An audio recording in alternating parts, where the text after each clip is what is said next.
Bonjour à tous et bienvenue pour cette nouvelle vidéo où on va à nouveau parler de Voyage au centre de la Terre de Jules Verne et plus particulièrement le chapitre 20. Et donc c'est parti. En effet, il fallut se rassouvir, notre provision ne pouvait durer que plus de 3 jours. C'est ce que je reconnus le soir au moment du souper, et fâcheuse expectative, nous avions peu d'espoir de rencontrer quelques sources vives dans ces terrains de l'époque de transition. Pendant toute la journée du lendemain, la galerie déroula devant nos pas ses interminables arceaux. Nous marchions presque sans mot dire. Le mutisme de Hans nous gagnait. La route ne montait pas, du moins d'une façon sensible. Parfois même, elle semblait s'incliner. Mais cette tendance peu marquée d'ailleurs ne devait pas rassurer le professeur, car la nature des couches ne se modifiait pas et la période de transition s'affirmait davantage. La lumière électrique faisait splendidement étinceler les schistes, le calcaire et les vieux gris rouges des parois. On aurait pu se croire à une tranchée ouverte au milieu du Devonshire qui donna son nom à ce genre de terrain. Des spécimens de marbre magnifiques revêtaient les murailles, les uns d'un gris agate, avec les veines blanches capricieusement accusées, et les autres de couleur incarnate ou d'un jaune taché de plaques rouges.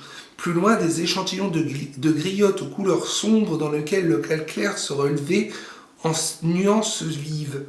La plupart de ces marbres offraient des empreintes d'animaux primitifs. Depuis la veille, la création avait fait un progrès évident. Au lieu des trilobites rudimentaires, j'apercevais des débris d'un ordre plus parfait, entre autres des poissons ganoïdes et des sauropteris, dans lesquels l'œil du paléontologiste a su découvrir les premières formes du reptile. Les mers dévoniennes étaient habitées par un grand nombre d'animaux de cette espèce, et elles les déposèrent par milliers sur les couches de nouvelles formations. Il devenait évident que nous remontions l'échelle de la vie animale dont l'homme occupe le sommet, mais le professeur Lindenbrock ne paraissait pas y prendre garde. Il attendait deux choses, ou qu'un puits vertical vint à s'ouvrir sous ses pieds et lui permette de reprendre sa descente, ou qu'un obstacle l'empêchait de continuer cette route. Mais le soir arriva sans que cette espérance se fît réaliser. Le vendredi, après une nuit pendant laquelle je commençais à ressentir les tourments de la soif, notre petit groupe s'enfonça à nouveau dans les détours de la galerie. Après 10 heures de marche, je remarquai que la réverbération de nos lampes sur les parois diminuait singulièrement. Le marbre, le schiste, le calcaire, le grès des murailles faisaient place à un revêtement sombre et sans éclat. À un moment où le tunnel devenait fort étroit, je m'appuyai sur la paroi de gauche. Quand je retirai ma main, elle était entièrement noire. Je regardai de plus près. Nous étions en pleine houillère. « Une mine de charbon, m'écriai-je. « Une mine sans mineur, répondit mon oncle. Et qui sait ? Moi je sais, répliqua le professeur d'un ton bref, et je suis certain que cette galerie percée à travers ces couches de houille n'a pas été faite de la main des hommes. Mais que ce soit ou non l'ouvrage de la nature, cela m'importe peu. L'heure du souper est venue. Soupons. Hans prépara quelques aliments. Je mangeai à peine et je bus les quelques gouttes d'eau qui formaient ma ration. La gourde du guide à demi pleine. Voilà tout ce qui restait pour désaltérer 3 hommes. Après leur repas, mes 2 compagnons s'étendirent sur leur couverture et trouvèrent dans le sommeil un remède à leur fatigue. Pour moi, je ne pus dormir et je comptai les heures jusqu'au matin. Le samedi, à 6 heures, on repartit. 20 minutes plus tard, nous arrivions à une vaste excavation. Je reconnus alors que la main de l'homme ne pouvait avoir creusé cette houillère. Les voûtes en eussent été étançonnées, et véritablement elles ne se tenaient que par un miracle d'équilibre. Cette espèce de caverne comptait 100 pieds de largeur et 150 de hauteur. Le terrain avait été violemment écarté par une commotion souterraine. Le massif terrestre, cédant à quelques puissantes poussées, s'était disloqué, laissant ce large vide où des habitants de la Terre pénétraient pour la première fois. Toute l'histoire de la période houillère était écrite sur ces sombres parois, et un géologue en pouvait suivre facilement les phases diverses. Les lits de charbon étaient séparés par des strates de grès ou d'argile compacte, et comme écrasés par les couches supérieures. À cet âge du monde qui précéda l'époque secondaire, la Terre se recouvrit d'immenses végétations dues à la double action d'une chaleur tropicale et d'une humidité persistante.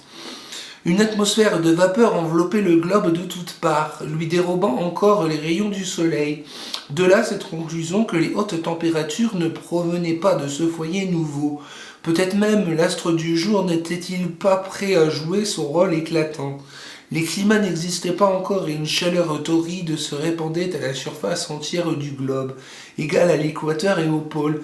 D'où venait-elle? De l'intérieur du globe.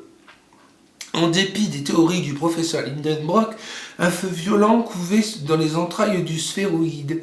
Son action se faisait sentir jusqu'aux dernières couches de l'écorce terrestre. Les plantes, privées des bienfaisants effluves du soleil, ne donnaient ni fleurs ni parfum, mais leurs racines puisaient une vie forte dans les terrains brûlants des premiers jours.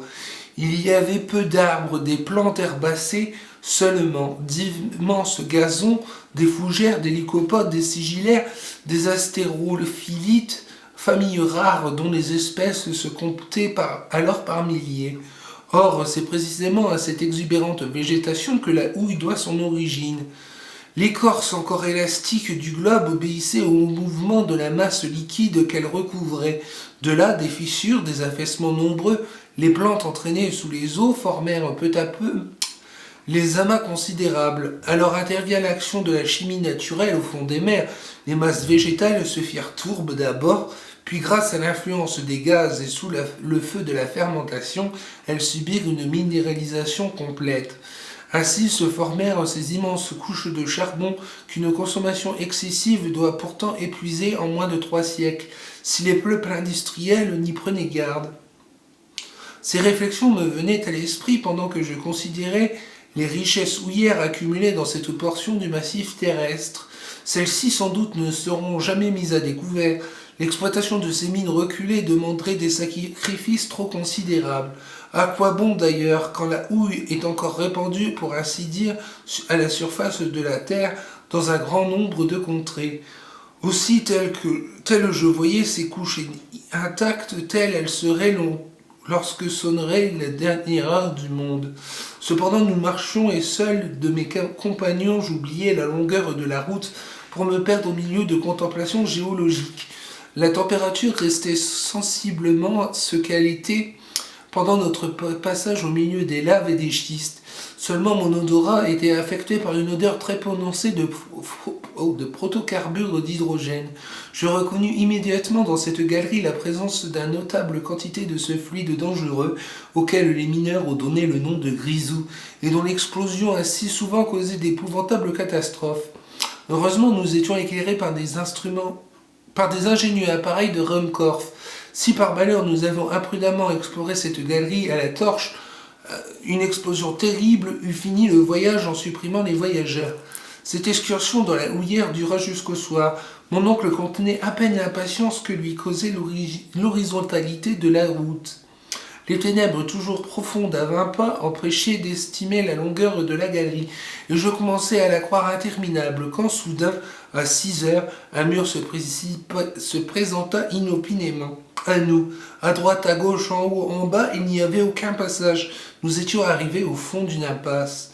Eh bien, tant mieux, s'écria mon oncle, je sais au moins à quoi m'en tenir.